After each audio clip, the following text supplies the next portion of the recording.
Le périple que nous avons fait, non pas dans le temps, mais dans l'espace, c'est pour pénétrer dans le monde des bâtiments qui menacent ruine et dont les stigmates sèment panique, psychose et désolation.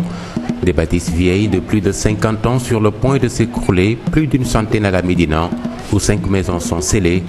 Rue 31, angle Blaise Diagne et 18, cette villa à 3 étages est vidée de tous ses occupants. Depuis des mois, excepté un seul homme, le propriétaire, qui ne sort presque jamais. Même frapper à sa porte lui laisserait indifférent.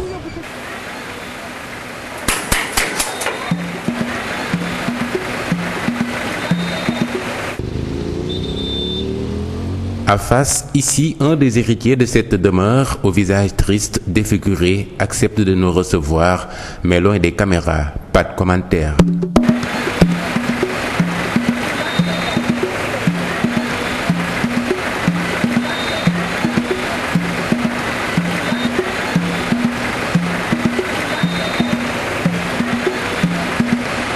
C'est dans des conditions extrêmement difficiles que vivent les occupants des maisons délabrées. Colobane, nous sommes à la rue 47, angle 40. xam nga booy jigéen sa soo fenn day taabu te foo dem caution 3 mois lañ lay wax mu metti lool rek moo ñu fi ba moo waral ñu féetale bagage yi nga xam ne moo gën a am danger puus nii di fi tëdd parce que metti na daal amuñu fu ñu dem ak bagage yeeg yooyu.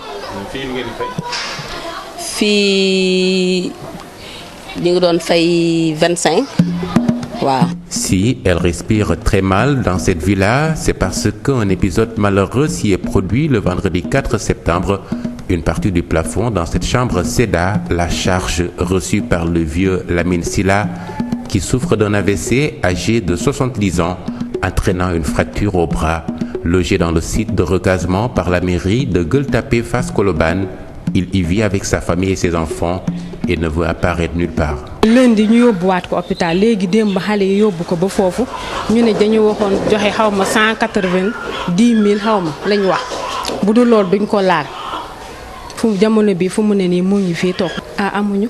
tey rek maa ngi wax tamit nag tabaski sax yàlla na ma yàlla baal te jéggal ma dama ko fàtte ndax problème bi waaw dama ko fàtte lekkuñu naanuñu añuñu lekk defuñu dara daal ñu ngi toog da xaar yàlla. La démolition de cette maison, seule solution salvatrice, le propriétaire dit prendre cela au sérieux. dañuy tëj pour daan ko ñu defar ko quoi jël nañ suñu motawaay. waaw. waaw xam naa si fan ñoom la ñuy xaar rek suñu génn rek ñu def jël ko. À Fass Colobane Gueule Tapée, on n'a pas une maison qui nous appartienne, donc on ne sait pas où loger les gens. Les écoles, c'est très dangereux en cette période-ci, il faut dire les choses telles qu'elles sont. L'ouverture des classes, c'est pour bientôt. Quand vous logez des gens dans des écoles, ils ne sortiront pas. Il n'y a pas une solution magique. C'est au cas par cas que les choses se font. Il faut simplement savoir que le maire doit les assister.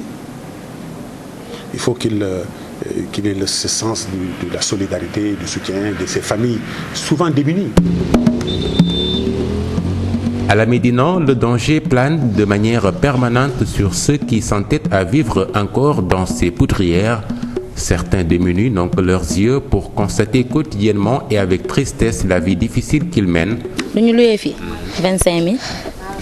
waaw nu ñuy dundee. man damay xëy di jaay ndékki Dakar su ma wàccee ma ñëw tuuti laa fi toog ma demaat presque dimanche ba dimanche laa fi yendu. man daal damay génn daal xaw ma ñu si des waaye man daal damay génn. ñun dañoo amul doole moo tax ñuy luyee mais suñu amoon doole kon du ñu luyee. Si elle est consciente du malheur qui pourrait s'abattre sur elle et sa famille, son bailleur lui oppose un niet catégorique à toute démolition. Moi, je suis le propriétaire, je fais partie des héritiers de cette maison. Du lool du danaa ma salel kër gi du ñu naan day toj kenn du ko toj.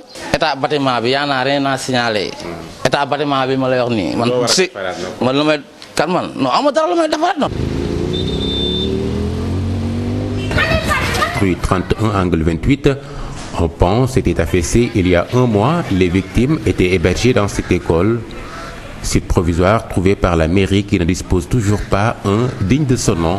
Le danger guette le voisinage, les enfants les plus exposés. doy waar rek ndax lii nii rek ku ko xool sa xel warul sax dal xal ñun ñu fi yeewoo suñu xel daluñ ci koñ bi rawatina xale yi di fi foowee bâtiment moom boo fi dëkkee ba xam ne lii wóoratu la da ngaa war a génn toxu. Au prochain conseil, je compte inscrire ce point sur l'ordre du jour. Que la mairie puisse au moins à la place des propriétaires réticents de démolir ces maisons qui menacent ruine. Parce qu'à tout moment, ces maisons peuvent s'effondrer et causer des dégâts dans l'environnement proche. Vous saviez que le cas de l'Europe, par exemple, là-bas, n'est-ce pas, tous les contrats de loyer sont enregistrés à la commune. On doit un peu réglementer l'occupation, n'est-ce pas, des logements. Ce qui dit que nous allons prendre des mesures par rapport à ça et demander désormais que les propriétaires puissent enregistrer, n'est-ce pas, leurs contrats et limiter aussi les occupants, n'est-ce pas, ce qui au moins peut amoindrir les dégâts. L'œil de l'expert, c'est plutôt une sorte de mise en garde. Le plus souvent, quand il y a effondrement, les gens ils disent ça n'a pas été bien construit, on n'a pas respecté les normes, etc. C'est parfois vrai.